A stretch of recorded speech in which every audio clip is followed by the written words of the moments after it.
There's certainly no lack of 2D action shooters, but not too many of them do the aiming for you so you can focus on the action. But that's exactly what you get with Seraph now on the PlayStation 4.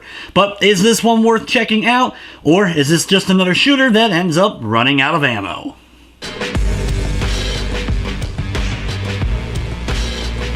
Seraph is described as an acrobatic shooter, and that's exactly what it is, with the aiming being done for you, though you can manually aim if you want, and at any point you can deselect whatever target you're locked in on, so you can try to aim at something differently.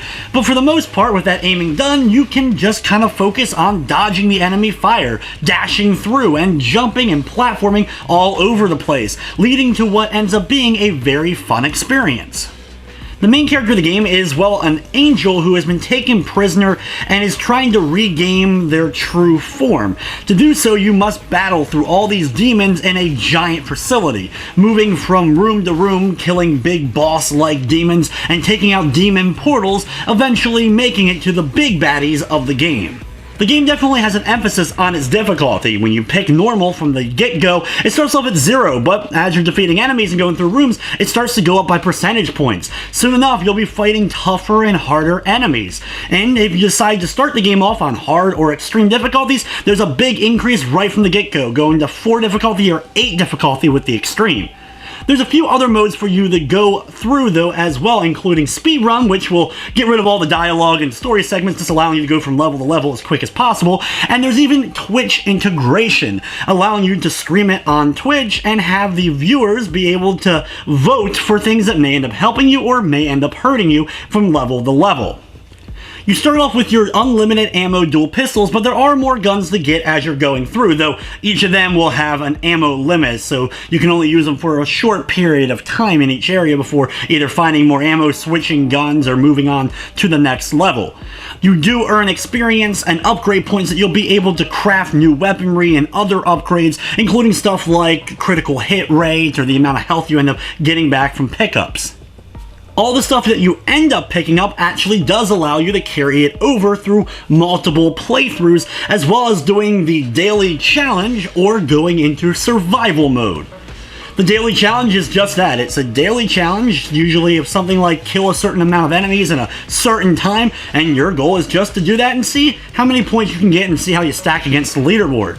Survival mode has you going through the game as far as you possibly can, but once you die, it is game over and you're going back to the beginning.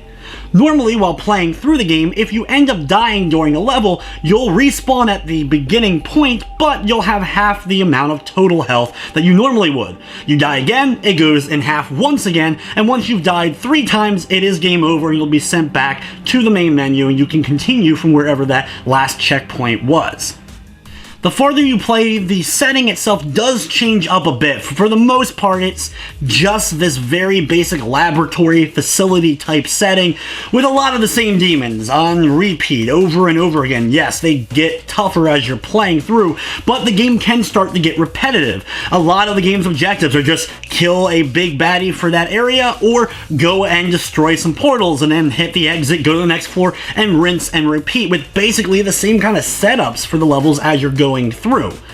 However, there is that heavy emphasis on replayability, going after it on harder difficulties or speed running through the game as well as the survival. So for those who can get into that kind of thing, there's definitely a lot to enjoy. The key difference between this and some other repetitive games, for me at least, was that it was really fun. Sure, the same enemies were appearing and the same basic goals, but I was actually having a lot of fun, flipping my way through, platforming, dashing, barely missing enemy fire, and just unloading tons of lead into these demons.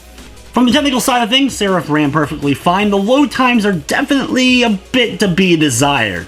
Sometimes it would take a good 20-30 seconds in order to make it into the next level, but other than that, I didn't run into any major crashing, slowdown, or any other kinds of other nuisances.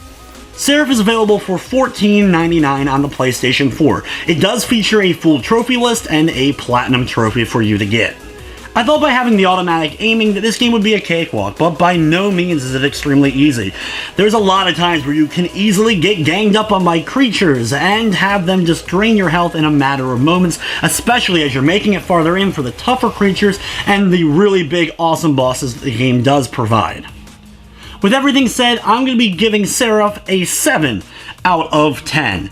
But with that, guys, that's going to wrap up this review. I'd like to thank you for watching, and of course, I hope you enjoyed.